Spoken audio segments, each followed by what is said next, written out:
Mesdames et messieurs, bonjour, bon réveil et merci de suivre notre journal.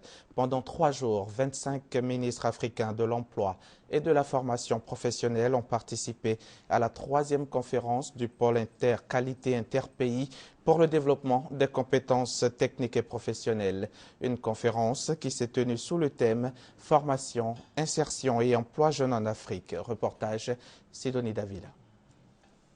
Le plan d'action prévisionnel 2014-2017 et la structuration du pôle et son financement sont autant de préoccupations que nous devons impérativement nous atteler à élucider dans les meilleurs délais. Le pôle doit définitivement amorcer sa marche en avant en se dotant d'instruments pérennes, susceptibles de faire le suivi et évaluation de la mise en œuvre des décisions issues de nos différentes rencontres.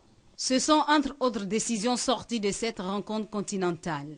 La 3e conférence des ministres du pôle qualité interpays pour le développement des compétences techniques et professionnelles PQIP-DCTP. Près d'une trentaine d'experts, 25 ministres, des partenaires techniques et financiers se sont investis pendant 3 jours pour la cause de l'emploi. Notre ambition, c'est de faire en sorte que le dispositif de formation que nous avons aujourd'hui soit un dispositif encore plus performant. Donc la stratégie nationale de formation professionnelle que nous sommes en train de préparer est une stratégie qui répond à cet objectif-là. J'espère qu'à notre prochaine conférence, nous aurons des jeunes qui pourront dire, eh bien, grâce à ces actions menées, nous avons pu avancer, nous avons pu bénéficier donc de ces actions. La conférence était extraordinaire pour démontrer comment AIMS pourrait intervenir et pourrait aider l'élite scientifique africaine. Il appartiendra à la Côte d'Ivoire, tout comme aux autres pays africains, de tirer profit de toute cette expertise, de ces rapports, pour les adapter à son propre dispositif, afin de les mettre à la disposition des jeunes. Dominique Ouattara, la première dame de Côte d'Ivoire, soutient les populations victimes des récentes inondations dans le département de Fresco. Yao Patricia, directeur de cabinet de la première dame, a fait des dons aux populations concernées hier à l'hôtel de ville de Fresco. Awa Touré, notre envoyé spécial sur place. La première dame de Côte d'Ivoire, Mme Dominique Ouattara, après Abidjan, apporte son soutien et sa compassion aux victimes des inondations de l'intérieur du pays. Et c'est le département de Fresco qui a reçu la visite d'une délégation de la première dame, conduite par son directeur de cabinet, Mme Yao Patricia. Mme Yao Patricia est arrivée à l'hôtel de ville de Fresco, les bras chargés de vivres, de non-vivres d'une valeur de plus de 20 millions de francs CFA. Pour le maire résident Kra Lobognon, cet appui de la première dame Dominique Ouattara aux victimes des inondations révèle de façon significative son attachement à la cause des populations en détresse. Au regard des dégâts causés par les fortes pluies qui se sont abattues sur le pays, le président de la République Alassane Ouattara et son gouvernement ont décidé de prendre le problème à bras-le-corps. Et selon Mme Yao Patricia, la première dame ne pouvait rester en marge de ces actions de solidarité. La première dame que vous connaissez bien pour tous ses actes de générosité en faveur des populations les plus démunies. Elle qui a créé Children of Africa depuis 1998 pour secourir les enfants, assister les femmes qui sont les franges les plus fragiles de la population. La première dame, dis-je, ne pouvait rester en marge de ce malheur qui s'est abattu sur la Côte d'Ivoire et particulièrement sur Fresco. Nous sommes donc venus, chers parents, chers frères et sœurs, vous apporter la compassion, mais aussi le réconfort de la première dame et du président de la République. Et c'est pourquoi nous venons avec tous ces dons. Le préfet de Fresco a pour sa part chargé Mme Yao Patricia, directeur de cabinet, d'adresser ses remerciements et hommages à la première dame de Côte d'Ivoire, Mme Dominique Ouattara, pour ses actions en faveur des démunis. La délégation s'est par la suite rendue à Zegban, une localité durement touchée par les inondations. À Zegban, où tout un quartier a été rasé par les eaux. La visite de cette zone sinistrée constitue donc pour ces populations une lueur d'espoir. Une véritable lueur d'espoir donc pour les populations. À présent, je vous propose de suivre ces réactions des populations justement après le don de la Première Dame. Merci maman, merci nos présidentes, on la remercie. En tout cas, Dieu vous fortifie. Ce que la Première Dame vient de faire, en tout cas, ça nous va droit au cœur. Parce qu'on a l'impression qu'elle est là-bas vraiment, mais elle ne nous oublie pas. On est tous heureux. Nous ne pensions pas avoir tel don. Si la bonne dame a pensé à nous, je crois que c'est le ciel qui va la remercier. Sinon, Fresco est content d'avoir ces dons-là. Ça nous va droit au cœur. Nous prions Dieu à ce qu'elle la vie prolonge pour qu'elle nous soutienne toujours. Ce qui nous est arrivé, c'était très grave. Donc vraiment, je suis tellement contente que vraiment je ne sais pas ce que je vais dire. Je vous remercie tous, vous qui êtes venus nous soutenir. Avec tous ces dons, vraiment que Dieu vous bénisse. Nous disons aujourd'hui aux populations de savoir occuper l'espace. C'est ça qui est le plus important. Parce que c'est dans toutes les villes de Côte d'Ivoire que nous trouvons ce genre de situation. Des intempéries qui viennent à tout moment, des inondations. Aujourd'hui, il y a ce combat entre l'homme et la nature qu'il va falloir pouvoir mener intelligemment. Mais pour l'heure, il s'agit de dire merci à la Première Dame pour ce qu'elle a fait et toutes les populations lui sont très reconnaissantes. La 3e édition du Festival des Arts et de la Culture en milieu scolaire se tiendra du 29 juillet au 2 août prochain. Et c'est Bouaké qui a été choisi pour abriter l'édition de cette année sous le thème « Protégeant l'environnement de nos enfants pour un développement durable ». C'est le directeur de la vie scolaire qui vient d'informer l'opinion. En plus de sa fonction ludique, je rappelle que le festival scolaire constitue un important facteur de brassage de la jeunesse scolaire de toutes les régions de la Côte d'Ivoire. Les propos de Nicolas Efimbra ont été recueillis pour vous par Herman Niamia. Bouaké en effervescence du 29 juillet au 2 août prochain. La ville va abriter la 3e édition du Festival national des arts et de la culture en milieu scolaire. Pendant 5 jours, les 170 troupes issues de plusieurs établissements scolaires du pays vont rivaliser d'ingéniosité. Les disciplines retenues pour ce festival sont entre autres le cinéma, le théâtre, la danse, la poésie, la cuisine, le sport et la peinture. Le festival permet aux enfants de pouvoir se socialiser, aux enfants de pouvoir réaliser, pratiquer des activités artistiques et culturelles. Par l'engouement et l'intérêt qu'il suscite au sein de la communauté éducative, le Festival national des arts et de la culture en milieu scolaire, depuis sa relance en 2008, est inscrit parmi les actions prioritaires en matière d'éducation à la citoyenneté du ministère de l'Éducation nationale et de l'enseignement technique. Pour cette édition, des activités de solidarité et de cohésion sociale sont au programme. Il y aura une journée de salubrité et d'hygiène où les jeunes gens qui seront là vont donc être dans la ville de Bouaké pour apporter un peu de mieux-être. Ensuite, il y aura un planting d'arbres.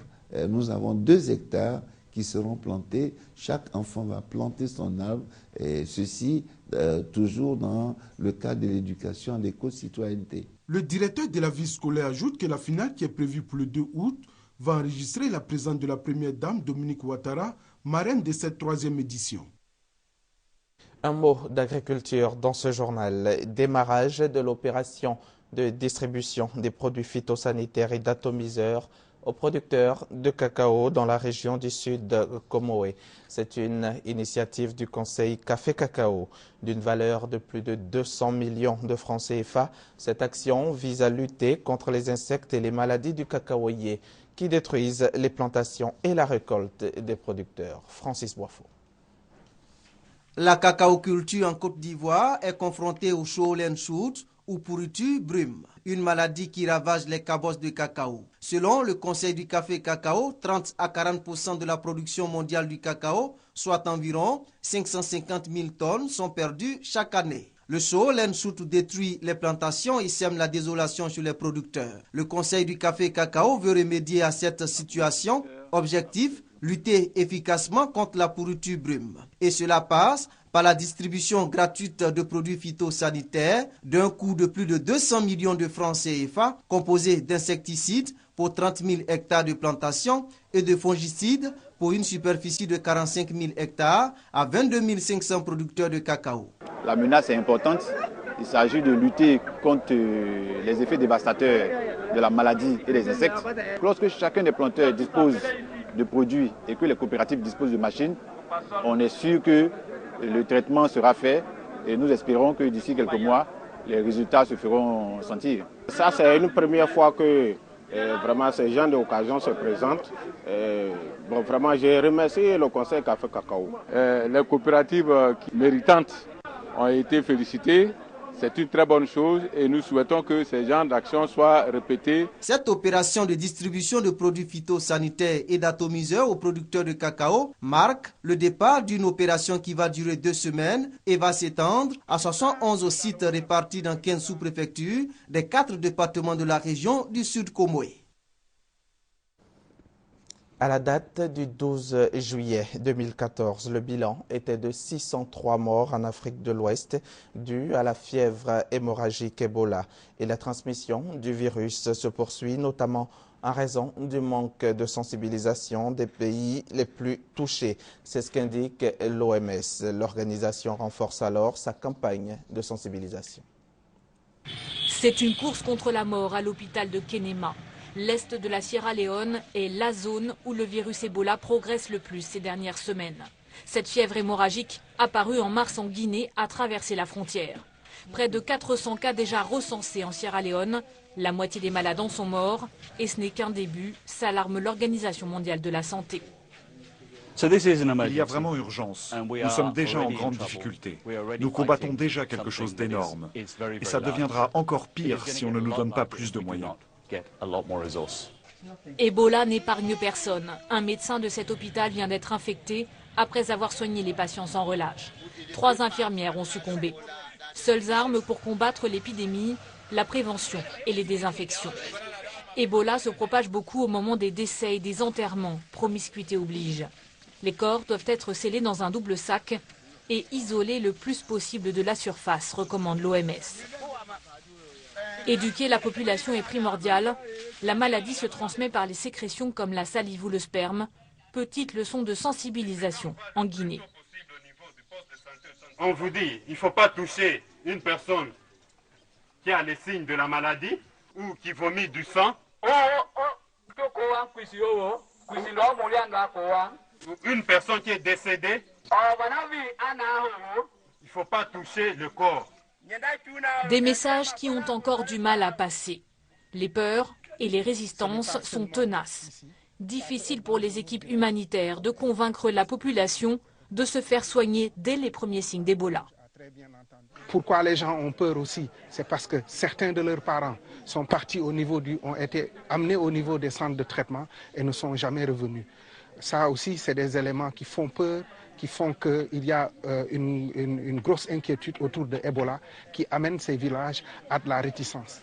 Depuis mars, 900 personnes ont déjà été infectées. 600 en sont mortes en Guinée, Sierra Leone et au Libéria. Malgré un sommet régional d'urgence sur le sujet et des mesures de précaution, Ebola menace toujours l'Afrique de l'Ouest. L'actualité sur le continent, c'est aussi le forum de Brazzaville pour la paix en Centrafrique. La rencontre a accouché péniblement avant-hier soir d'un accord de cessez-le-feu, le premier après 8 mois d'un déchaînement de violence intercommunautaire. Mais déjà, sa capacité à durer est mise en doute. Le président congolais Denis Sassou Nguesso avait la mine des mauvais jours, tout comme Catherine Samba-Panza, son homologue centrafricaine. Pour les chefs d'État, le résultat du forum de Brazzaville a été arraché, péniblement. Je voudrais également remercier toute l'équipe de la médiation qui l'a accompagné dans ces négociations très difficiles. Après 3 jours de négociations et des menaces de partition de la RCA, Les représentants des rébellions ex-Seleka et anti-Balaka ont signé un accord de cessez-le-feu après 8 mois de violences meurtrières. Les autres groupes armés, les délégués de la société civile, de partis politiques, les responsables religieux ont eux aussi paraphé le document qui prend effet immédiatement. Un accord souligné par des effusions et clôturé par l'hymne national.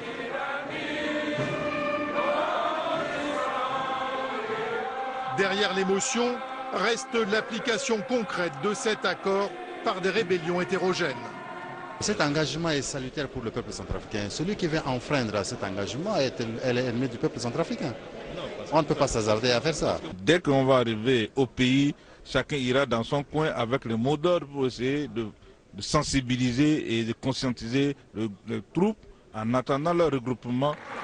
Le cantonnement des rebelles, leur désarmement, l'ouverture d'un processus de normalisation politique, toutes ces questions qui devaient être tranchées lors du forum de Brazzaville ont été repoussées à plus tard. Et puis ce conflit israélo-palestinien qui continue de semer destruction d'habitations, désolation et perte en vies humaines. Mais pour le Hamas, aucune trêve n'est à l'ordre du jour sans lever du blocus de Gaza. Une nouvelle journée de guerre a commencé à Gaza. Au petit matin, les habitants de cette bande de terre surpeuplée, pilonnée depuis 16 jours par l'armée israélienne, comptent leurs morts. 90 en 24 heures, dont plusieurs enfants, portant à plus de 720 le nombre de victimes palestiniennes depuis le début de l'offensive. Dans ce quartier de Jabalia, c'est une mosquée qui a été touchée, ainsi que les immeubles alentours. Le gouvernement israélien affirme que le Hamas installe ses centres de commandement au milieu de la population civile. Ici, les habitants ne comprennent pas. Et la plupart des blessés sont des enfants. Il n'y a pas de résistance ici. Je pense que l'occupant a perdu la tête et reporte sa colère sur les populations civiles. Mais ils ne savent pas ce qu'ils font. Alors que le secrétaire d'État américain John Kerry poursuit au Caire ses efforts pour obtenir une trêve à Gaza, le chef du Hamas en exil à Doha au Qatar a réitéré ses conditions. Pas d'arrêt des combats sans lever du blocus imposé par Israël depuis 2006. Si l'on fait un bilan de cette bataille entre nous et Israël, ce sont eux les bourreaux, les agresseurs, les occupants, les colons. Et nous sommes les vrais propriétaires de cette terre. Côté israélien aussi, le bilan est lourd. 32 soldats tués depuis le début de l'opération Bordure Protectrice et 2 civils victimes de roquettes palestiniennes. Ce sont les pertes les plus importantes depuis la guerre contre le Hezbollah au Liban en 2006. Hier, le président israélien Shimon Peres a rendu visite à la famille d'un des soldats tués dans les combats. Celui qui a incarné durant des années le dialogue avec les Palestiniens quitte ses fonctions aujourd'hui. À l'extérieur, les critiques se multiplient à l'égard d'Israël. À Genève, le Conseil des droits de l'homme de l'ONU a décidé l'envoi d'une mission pour enquêter sur de possibles crimes de guerre commis par Israël à Gaza. Elle a également dénoncé les attaques aveugles du Hamas sur les zones civiles en Israël. C'est la fin de ce journal. On se retrouve demain, 6h30.